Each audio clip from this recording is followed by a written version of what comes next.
Bienvenue dans cette émission. Je suis très très heureux de recevoir quelqu'un que j'admire beaucoup, que j'aime beaucoup, qui est Morgane Legrand. Bonjour. Bonjour à vous, merci beaucoup de me recevoir. Mais alors voilà, on est heureux tous les deux, c'est formidable. Tout va bien. Alors peut-être que je pense que beaucoup de téléspectateurs vous connaissent parce que vous présentez une émission qui s'appelle Dans les yeux de Morgane, qui existe depuis 2 ans.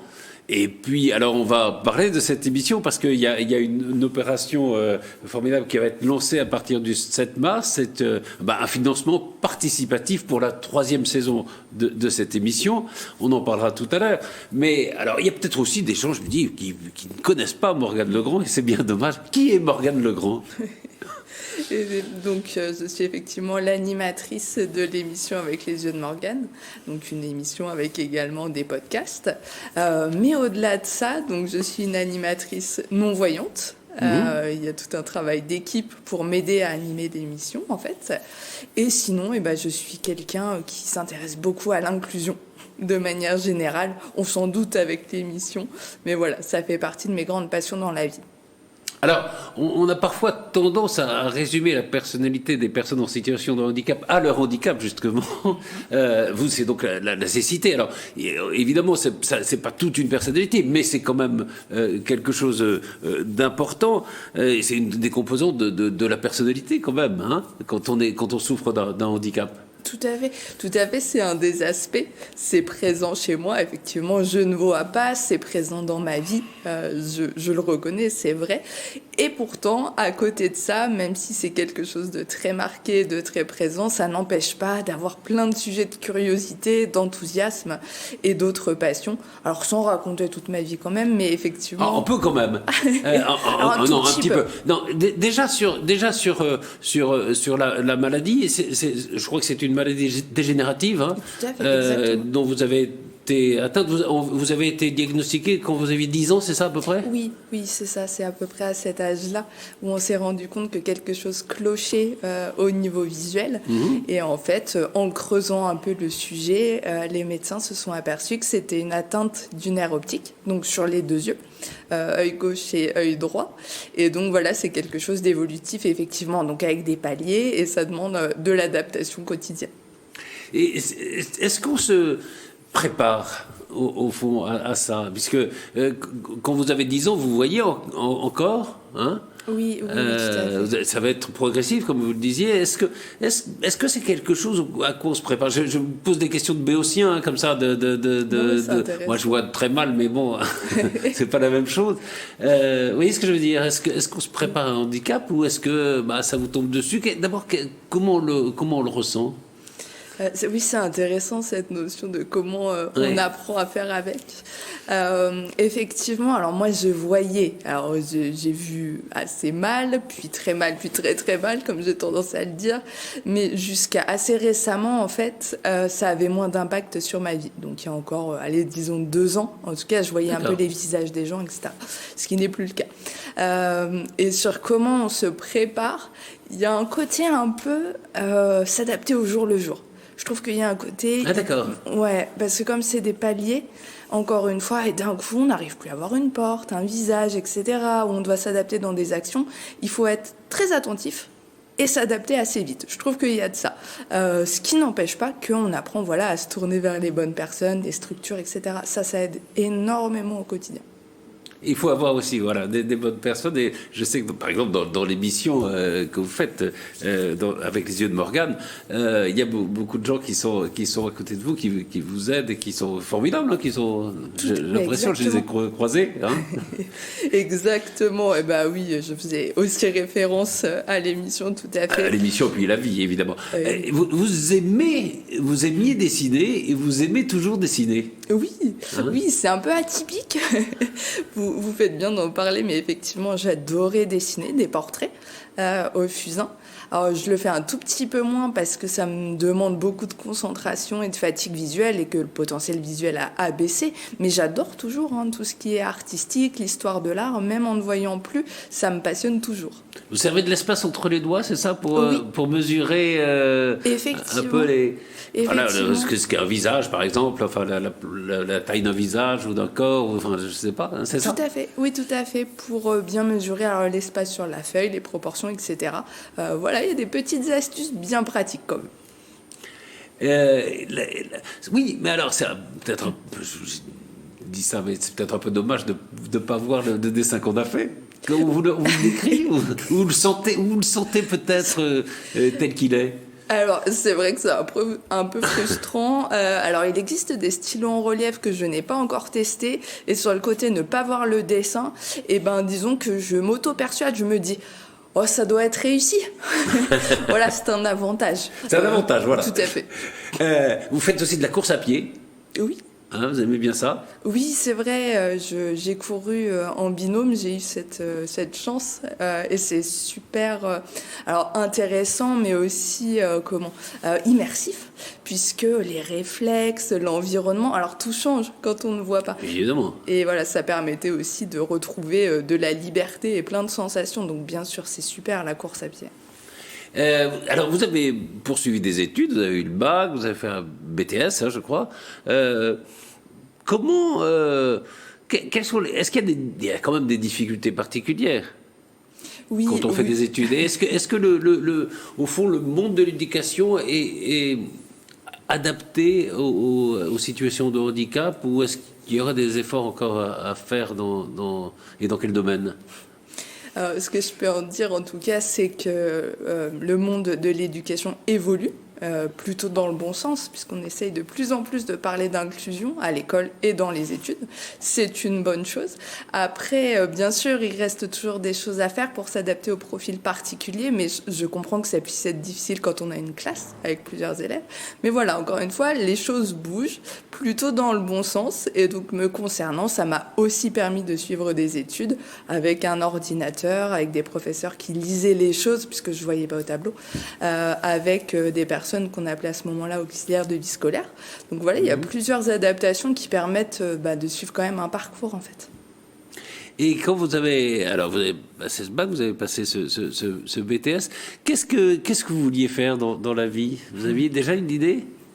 Je savais que j'aimais déjà porter des messages, m'engager en fait, l'engagement citoyen. C'est quelque chose qui me passionnait déjà et qui m'animait. Je voulais essayer de retrouver quelque chose dans ce style-là. C'est pour ça que j'ai suivi des études de communication. Après, le petit paradoxe, c'est que j'avais pas tout à fait à l'esprit que, en fait, en me lançant dans la communication, il y avait beaucoup de visuels. Et qu'en parallèle, moi, ma vue se dégradait. Donc, c'était pas forcément le truc le plus facile, le plus cohérent. Surtout pour la télévision, par exemple. C'est ça, tout à fait. Il y a un format. J'avais pas trop cogité le truc à ce moment-là. Mais ça n'empêche pas de retomber sur ses pattes, effectivement. Et moi, ce que je voulais, c'était pouvoir aller à la rencontre des gens et porter certains sujets, y compris à l'écran. Ouais. Y compris à l'écran. Et c'est ça qui est, moi, je trouve assez formidable dans votre parcours. Je dirais que on pourrait penser que quand on a une situation de handicap, on peut parfois se refermer sur soi-même. Je pense qu'il y a des gens chez qui ça arrive. Vous êtes ouvert aux autres. J'espère. Est-ce que c'est peut-être ça aussi qui vous a poussé à vous ouvrir aux autres? Peut-être vous l'aviez probablement en vous, mais l'idée de vous ouvrir aux autres, d'être utile. Je crois que c'est quelque chose qui est très profond chez vous. Vous m'avez bien cerné, tout à fait. Ça m'a guidée, oui, c'est sûr, ça m'a guidée. Je comprends tout à fait qu'avec le handicap, on puisse se renfermer et s'isoler. Ça peut rendre craintif, hein, et ça se comprend tout à fait. Ça arrive à tout le monde quand on n'est pas bien, machin. Bon, parfois, on a tendance à se refermer. Oui, exactement, à tout le monde. Donc ça peut se comprendre. Après, dans mon cas, effectivement, il y avait l'envie de m'investir pour les autres. Alors oui, d'être utile et puis de pouvoir défendre des sujets parfois dont on ne parle pas assez. Et ça m'a motivée un peu pour garder le cap et pour continuer de rencontrer des gens. Parce que pour mieux les comprendre, encore faut-il aller vers eux. Donc il a fallu que je continue. Oui. Comment est né Avec les yeux de Morgane? Alors, avec les yeux de Morgane, c'est une très belle aventure inclusive. L'idée, c'est qu'il y avait plusieurs acteurs dans la boucle, plusieurs acteurs préoccupés par l'inclusion. Et c'est de là qu'est venu d'ailleurs le projet, donc en discutant avec l'équipe et avec notre directeur qui s'appelle Alain. Et voilà, on avait envie de porter un sujet inclusif, d'utiliser les compétences et la technologie en interne pour porter une émission. Et donc voilà, c'est comme ça qu'est né ce projet avec une idée commune de porter des messages et de pouvoir rencontrer plein de profils porteurs. En fait, c'est né comme ça, très joliment. Et on a mis tous les moyens en œuvre avec l'équipe pour arriver à faire vivre ce très beau projet. C'est un très beau projet. Qu'est-ce qu'elle vous a appris, cette émission, et qu'est-ce que vous ont appris les invités? Il y a 2 invités. Hein. Oui. Qu'est-ce que vous ont appris les gens qui sont avec vous sur le plateau?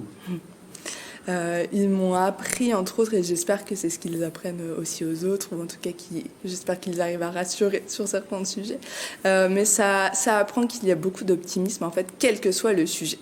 On peut avoir effectivement une maladie, un handicap, on peut avoir des difficultés, que ce soit dans les études, dans le fait de passer le permis de conduire, pourquoi pas, dans les loisirs, mais néanmoins, il y a des solutions et à force de beaucoup de dynamisme et d'enthousiasme, il y a souvent des choses et des alternatives existantes. Et on en apprend en fait à chaque épisode, et vraiment des choses concrètes, puisqu'il y a des associations, il y a les interlocuteurs, etc. Et vous avez raison, c'est une émission qui fait du bien quand on la regarde. On va regarder un premier extrait et puis on le commentera ensuite. Au-delà de la communication, qui reste vraiment la partie la plus importante, effectivement, il y a des aménagements. Et Delphine, tu le disais, ça peut être aussi des aménagements, donc vraiment du temps et des plannings. Je trouve que dans la notion du handicap, c'est vraiment capital d'aménager finalement des temps et de ménager des moments un petit peu plus apaisés, un peu plus détendus, parfois avec toutes les contraintes de santé qu'on a. Qu'est-ce que vous en pensez toutes les deux justement de cette notion d'arriver à gérer les rythmes à la fois entre guillemets scolaires et ces contraintes de santé? Alors ça, c'est justement comment on peut adapter une émission sur comment on peut adapter le temps scolaire, notamment. Qu'est-ce qu'on voit différemment ou qu'est-ce qu'on voit mieux avec les yeux de Morgane? Qu'est-ce qu'on découvre à travers l'émission? Non, mais qu'est-ce que vous... Oui, alors ce qu'on découvre à travers l'émission, on va en parler. Enfin, on va en parler évidemment. Mais qu'est-ce que vous... j'ai l'impression que vous... Peut-être que vous voyez des choses que moi je ne verrai pas ou que d'autres ne verraient pas. Alors, je ne sais pas si on est plusieurs dans ce cas-là. En tout cas, moi, ce que je perçois dans cette émission et ce que je découvre à chaque fois, en fait, c'est les qualités chez les gens. Et oui, complètement, parce que parfois, on pourrait se limiter, et il ne faut pas, bien sûr, mais on pourrait se limiter à certaines caractéristiques, handicap ou pas. Et finalement, quand on est attentif, on se rend compte qu'il y a des qualités, mais extraordinaires chez tout le monde. Et moi, c'est ça que je vois, en fait, chez les gens. Oui, c'est leur qualité. Et oui, complètement, et des choses impressionnantes. Est-ce qu'il y a quand même, alors c'est toujours difficile de faire des choix, mais est-ce qu'il y a par exemple des rencontres qui vous ont marqué plus que d'autres? Pas plus que d'autres, mais comme ça, qui vous ont marqué, pas plus que d'autres, parce que je pense que toutes vous ont marqué, mais voilà, dont vous vous souvenez, par exemple. Oui, effectivement, c'est difficile puisque tous oui, les c'est difficile invités, parce que toutes sont intéressantes. Tous les invités sont marquants, puis toutes les rencontres me portent toujours dans la vie. Mais par exemple, sur la saison 1, je suis en train de réfléchir, c'était le sujet indispensables aidants de la saison 1 avec les yeux de Morgane. Et sur ce très très beau sujet, il y avait entre autres Norine, qui est une jeune aidante, et donc qui a un quotidien très chargé, très rythmé, qui est obligée d'être mature, tenace, etc. dans son quotidien. Et cette jeune fille, elle a livré un témoignage tellement calme, tellement apaisé, tellement doux. En fait, elle rayonnait pendant l'émission et même après. Et moi, j'en parle comme ça. C'est quelqu'un vraiment qui arrivait à apaiser et qui avait un tempérament assez communicatif, très solaire, très doux. Donc ça m'a énormément marqué. C'était une leçon de vie. Et vous avez raison de parler des aidants parce que c'est un rôle essentiel qui est amené. On va regarder un autre extrait. Alors, on va peut-être parler de ça. Je ne sais pas si vous avez un chien guide, mais là, on parle justement des chiens guides dans cet extrait. Alors, il y a 2 axes complètement différents. Il y a déjà le demandeur de chien guide. Donc, une personne déficiente visuelle va faire elle-même la démarche de contacter l'école, où il va y avoir tout un tas d'entretiens, instructeurs en locomotion, éducateurs, psychologues, qui vont donc statuer sur sa demande, voir si la personne est apte ou pas à avoir un chien guide. En parallèle de ça, au quotidien, on a nos jeunes chiots qui arrivent de l'élevage à 8 semaines, qui passent les 10 premiers mois en famille d'accueil pour apprendre toute la socialisation de base et vraiment l'obéissance classique. Alors, vous en avez un chien guide, vous? Pas encore, mais Pas encore. j'adorerais vraiment. Alors, je crois que le problème, c'est que c'est très cher, je crois. C'est Il y a des aides. Alors, Mais en fait, c'est cher pour l'association qui Oui. les forme et pas pour la personne qui en bénéficie derrière, parce qu'il n'y a pas de coût d'achat. Mais voilà, tout le processus de formation est très très long en fait. absolument. Moi, j'avais fait un reportage là-dessus justement sur une organisation de chien guide, l'élevage, enfin le dressage, et les familles d'accueil. Il y a d'abord des familles d'accueil pendant les premières années du chien, pendant son dressage. Ils sont absolument formidables ces chiens. C'est vrai que ça doit être une aide formidable.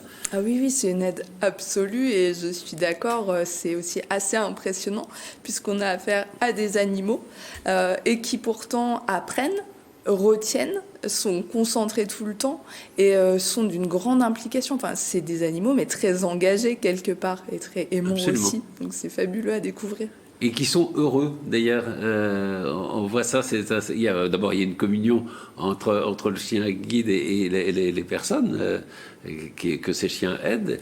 Et oui, il y a quelque chose de très proche entre eux. Et il y a un bonheur des deux côtés, d'ailleurs. Hein, j'ai l'impression, enfin, d'après ce que j'avais vu, moi. Oui, je crois qu'il y a une vraie complicité et que c'est très fusionnel parce que c'est à la fois un chien, un compagnon et un guide. Il a quand même plusieurs aspects, donc forcément ça renforce le lien. Je voudrais qu'on regarde un autre extrait. Alors, c'est sur au fond, les progrès technologiques, et les progrès médicaux aussi, qui vont arriver, qui vont changer probablement beaucoup la vie de personnes en situation de handicap. On regarde cet extrait, on en parle juste après. Oui, bien sûr. Mais on se rend compte qu'il y a un côté un peu high-tech Tout dans à fait. tout ça. Tout à fait. Et ça a presque l'air futuriste. En fait, c'est d'actualité, mais ça a l'air très futuriste finalement. Oui, on va bientôt finir par conduire au son de la voix, finalement. C'est ça. C'est ça. Même moi, je pourrais. Non, c'est une blague. Pourquoi Il pas vaut mieux pas, mais. Non, c'est vrai que je suis assez éloignée de l'univers de la conduite, mais aujourd'hui, avec les véhicules aussi autonomes, quelque part, on peut imaginer qu'il y a encore plus de solutions à l'avenir, quelle que soit la pathologie qu'on ait, en fait. Bien sûr. Alors ça, moi je trouve ça formidable parce que d'ici quelques mois, peut-être 1 ou 2 ans, vous allez pouvoir acheter une voiture et vous balader comme vous voulez. Oui, il y a cette idée que, entre guillemets, n'importe qui pourrait très bien être au volant d'un véhicule, ce qui est déjà extraordinaire en soi, oui. Les voitures autonomes, c'est pour demain. Enfin, je veux dire, à la limite, ceux qui vont payer les pots cassés, c'est plutôt les chauffeurs de taxi. C'est des métiers qui vont peut-être disparaître. Chauffeurs routiers. Enfin voilà, on va vers l'autonomie. Et c'est vrai que. Est-ce que vous avez justement une sorte d'optimisme pour l'avenir, parce que je crois qu'on arrive à une période où il va y avoir des progrès de la médecine absolument incroyables, insoupçonnables encore aujourd'hui, des progrès technologiques aussi insoupçonnables. Est-ce que tout ça rend l'avenir plutôt, j'allais peut-être pas radieux, je ne sais pas si c'est le mot, mais en tout cas, est-ce qu'on peut être plus optimiste vis-à-vis de l'avenir ? Mais moi, je suis une éternelle optimiste. Mais... et je trouve que oui, bien sûr, la technologie, ça peut aussi être un vecteur donc d'amélioration et d'inclusion. Forcément, enfin, encore une fois, les choses évoluent. Oui, on le voit avec la recherche. Il y a beaucoup aussi d'événements autour de la recherche, autour du dialogue, sur notamment le handicap, etc. Et puis sur la réalisation de plusieurs aides techniques.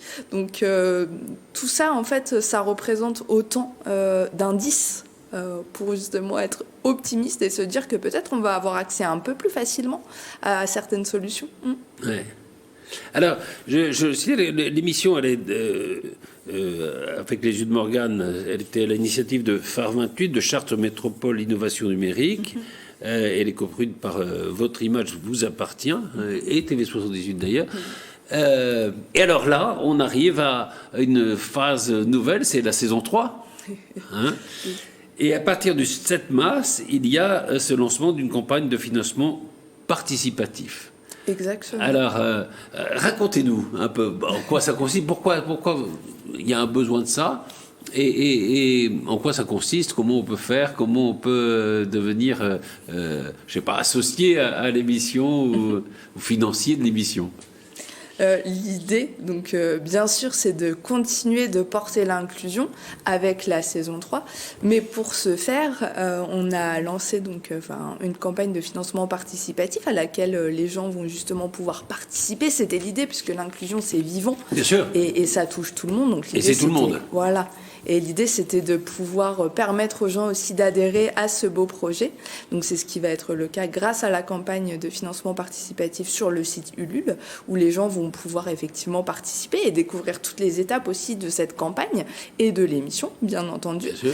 Et l'idée, au-delà de soutenir l'inclusion, c'est de soutenir une émission qui, quelque part, se fait un peu le relais de différents témoignages. Pas d'une seule cause, mais de plusieurs profils.